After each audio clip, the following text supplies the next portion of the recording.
His anger can feel like a weapon. It's loud, it's powerful, and it feels aimed right at you. But what if I told you that in that exact moment of rage, he has never been weaker? What if that explosion isn't a sign of his strength, but a desperate mask for his greatest fear, the fear of not being man enough? Today, we're pulling back the curtain on the deep-seated fear and vulnerability that so often fuel angry outbursts. By the end of this, you won't just see the aggression, you'll see the scared man behind the mask, and that changes everything. Section 1, The Problem Unpacked. We've all been there. A small disagreement, a bit of criticism, or a simple mistake, and suddenly, the temperature in the room plummets. The anger that erupts feels completely out of proportion, and it's jarring. It's scary. And it's so easy to think you are the problem, that his rage is a reflection of your failure, or a display of his power over you. But what if we've been reading the signals all wrong? That sudden, explosive anger often isn't really about you. It's a symptom of a much deeper, internal crisis. It's a defensive smokescreen, and hiding behind it isn't a monster, but a man terrified of being seen as small, inadequate, or weak. What you're seeing is a desperate act of self-preservation, rooted in a lifetime of social conditioning. Section 2, The Turning Point, The Why. Here's the secret: male rage is often a secondary emotion. It's a shield men are socialized to use to cover up other, more vulnerable feelings they've been taught are unacceptable to show. Think of it like an iceberg. The anger is the tip you see, but underneath the surface lies the true mass, feelings of shame, fear, embarrassment, or humiliation. While studies show that men and women experience anger at similar rates, men are often conditioned to express it more outwardly, sometimes aggressively. What looks like a show of force is actually a frantic attempt to regain control when they feel their masculinity is under threat.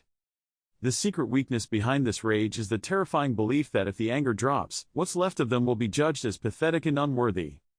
Section 3, The Root Cause, A Story of Conditioning. So, where does this come from? The story starts in boyhood. First, think about how we teach emotions.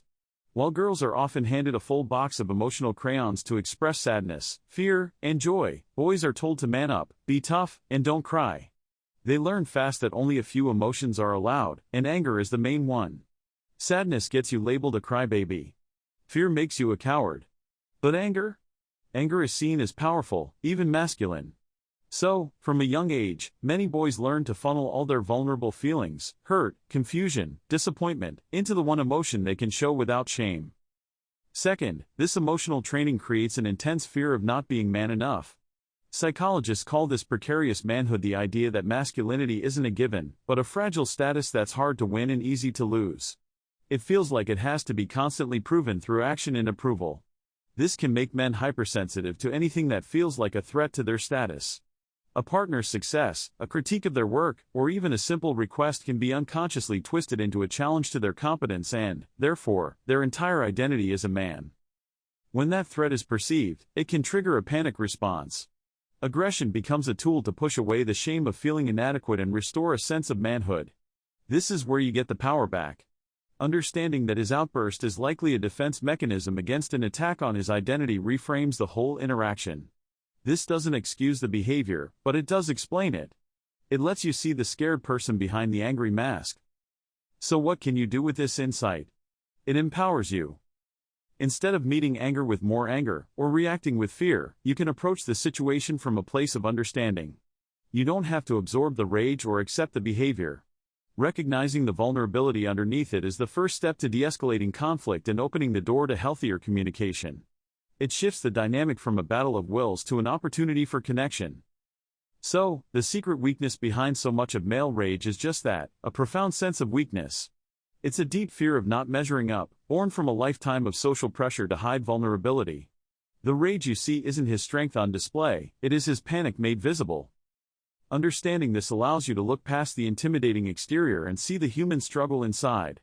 It's a key to unlocking more compassionate, and ultimately, more lasting relationships. What has your experience with this been? Share your thoughts and stories in the comments below. Your insight might be exactly what someone else needs to hear. And if this resonated with you, please like and subscribe for more content that decodes human behavior. Thanks for watching.